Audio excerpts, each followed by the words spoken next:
یہ سبز طوطا ہے جو جنگل کے ایک اونچے درخت پر رہتا تھا۔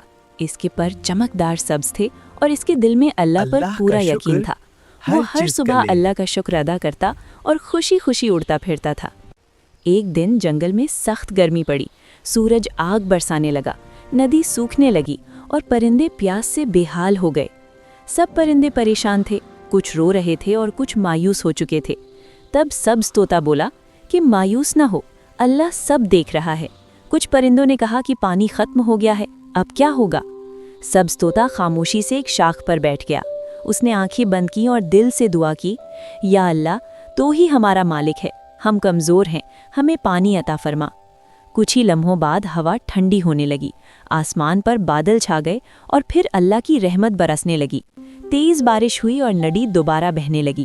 سب پرندے خوشی سے جھوم اٹھے اور بچے ہنسنے لگے۔ سبز طوطا مسکرایا اور نرمی سے بولا کہ دیکھا، اللہ پر یقین کبھی ضائع نہیں جاتا۔ یاد رکھو، مشکل وقت میں بھی اللہ اپنے بندوں کو اکیلا نہیں چھوڑتا۔ اگر میری ویڈیو پسند آئی ہے تو لائک اور سبسکرائب کریں اور کمنٹس میں بتائیں کہ آپ کو اس طرح کی اور ویڈیوز چاہیے۔